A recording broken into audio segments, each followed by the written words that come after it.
Welcome to But Frankly Pierce News. I'm Arthur Fairview. Here's what we're facing. The truth about Area 51. The truth? Really? The truth is out there. But first, Han Solo may be a hunk. Hey, it's me. But Pan Solo is a hunk of bread. Did he say bread? That's what a bakery in San Francisco Bay Area has dubbed its 6-foot bread sculpture of the Star Wars character, as he appeared after being frozen in carbonite in The Empire Strikes Back. Hanley Purvin and her mother, Catherine Purver, co-owners of One House Bakery in Benicia, California, spent weeks molding, baking, and assembling the life-size sculpture using wood and 2 types of dough, including a type of yeastless dough with a higher sugar content that will last longer. Yeah, pretty sure you don't want that getting moldy. The 2 worked at night after the day's business was done. The lovingly crafted details show Han Solo's anguished face and his hands straining to reach out. I don't know. He looks kinda... Who's scruffy looking? Annalise said she might have gotten a bit obsessed. No, really? The Purvins, who are big science fiction and fantasy fans, No, really? entered a Star Wars theme creation in 2020 at a local bake-off contest featuring Pandalorian and Baby Yoda. Harrison Ford has yet to comment. Okay, we get the connection. Star Wars, Area 51, sci-fi. Aliens, abductions. Right, so hit us with the info on 51. Next, current failing Russian President Vladimir Putin got an unusual gift for his 70th birthday. An assassination attempt? No, a tractor. Wait, birthday? Even tyrants have birthdays. But a tractor? Yes. As the leaders of several ex-Soviet nations met at the Tsarist-era Constantine Palace in St. Petersburg, President Alexander Lukashenko of Belarus presented Putin with a gift certificate for the vehicle from the Minsk Tractor Works, saying he used a model in his garden similar to the one he gifted Putin. Despotic gardening tips. It wasn't clear how the Russian leader responded to the gift. Considering how the Ukrainians used tractors to haul away Russian tanks, I'm guessing it wasn't his favorite gift.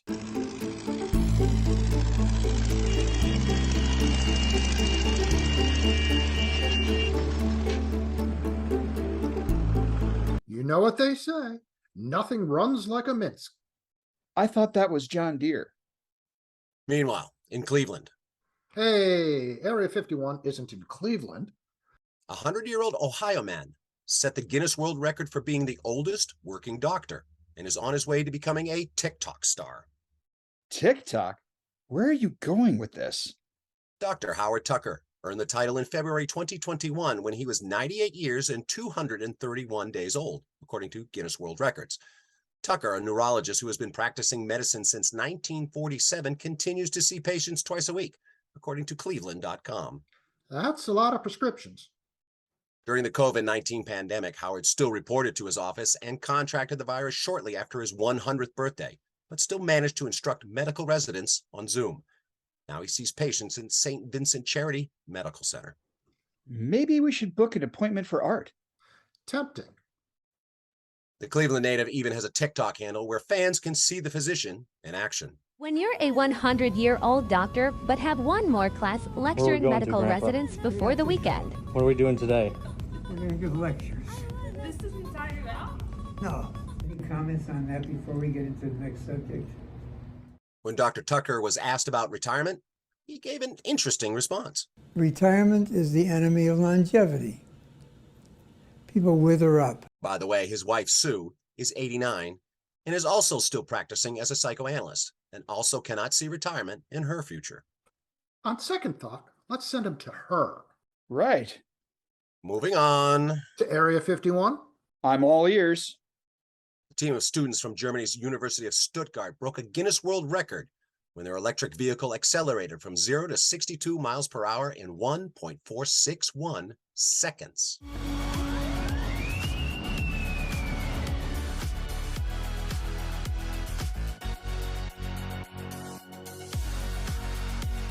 Impressive, but didn't your Mustang do that the other day on the way to DQ? Yes, but it's not electric. True.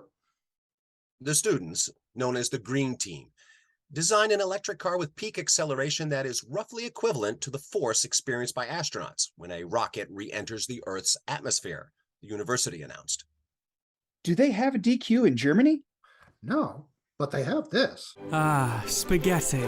Wait, something's not right. Reverse, reverse, a little bit more. Okay, whipped cream. A bit weird to have that with spaghetti, but let's go with it. What? Ice cream? Ah, it's ice cream, everybody. Strawberry sauce, white chocolate. Oh, yes. Spaghetti ice cream. Thank you to whoever came up with that. Ich bin Dario Fontanella, Erfinder von Spaghetti-Eis. Whoa. I'll pass. Next, just in time for Halloween, This has got to be about Area 51. I wouldn't bet on it.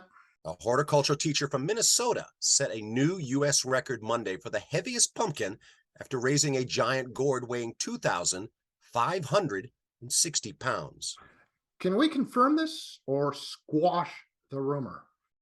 Travis Geiger of Anoka, Minnesota, set the new record and won an annual pumpkin weighing contest in Northern California. Oh my gourd! Geiger drove the gargantuan gourd for 35 hours to see his hard work pay off at the 49th World Championship Pumpkin Weigh-Off in Half Moon Bay, south of San Francisco. Wait, he brought a gourd to a pumpkin contest? Isn't that just like... Brings a knife to a gunfight. So, are we talking about a gourd or a squash? I thought it was a pumpkin. What's the difference? Well, since you asked, Quick, we withdraw the question. Donna Hoffman from the University of Wyoming explains. People are beginning to think about decorating for fall, and conversation comes up about what is a pumpkin and what is a squash. I've actually bought these two items as pumpkins, but they are actually squash on the table. The only two that are actually pumpkins are these two, the pie pumpkin and the carving pumpkin. The only difference in these is that they really all have a hard skin that will allow them to be stored. Any of these are actually edible. The other thing that is close enough related to these that it also gets included in the discussion and is also used for fall decorating is gourds. They tend to have a hard shell with very little meat in them. They're not considered edible, but they are not poisonous.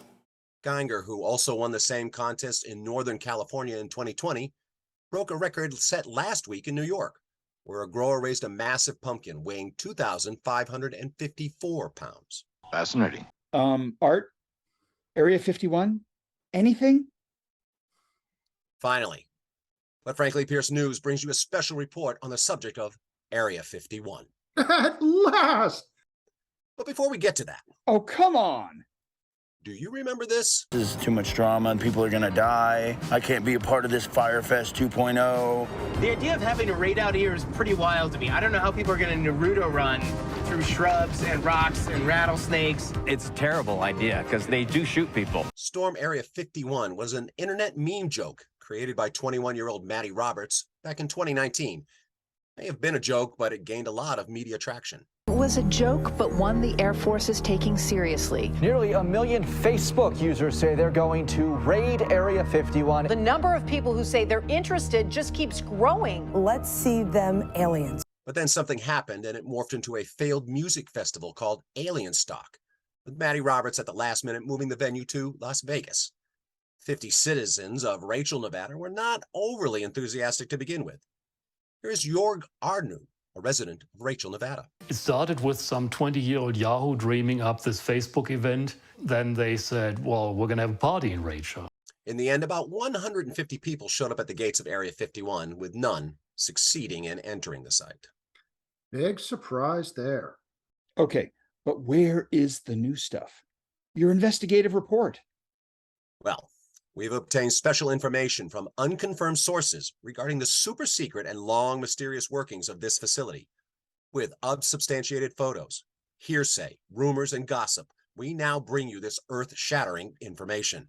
Wait, did he say unconfirmed sources? Rumors and gossip? Do you really want to try? Get on with it. Yes, get on with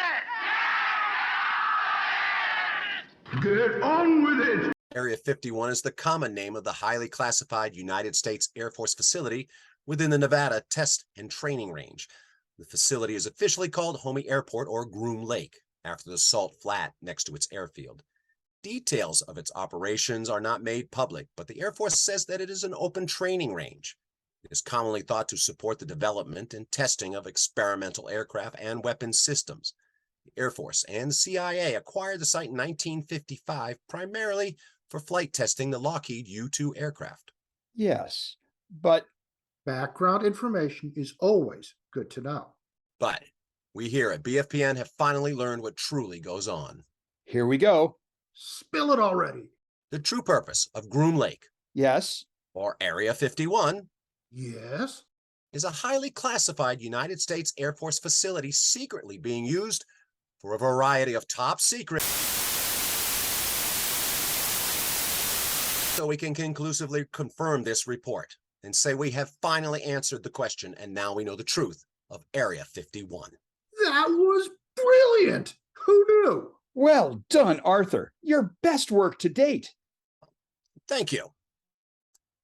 It has been 651 days since the January 6th attack on the Capitol and our democracy, and failed former President Trump has still not been indicted or charged with anything. This has been by Frankly Pierce News. Thanks for watching. I'm Arthur Fairview. There's a starman waiting in the sky. He'd like to come and meet us, but he thinks he'd blow our minds. He told us not to blow it, because he knows it's all worthwhile.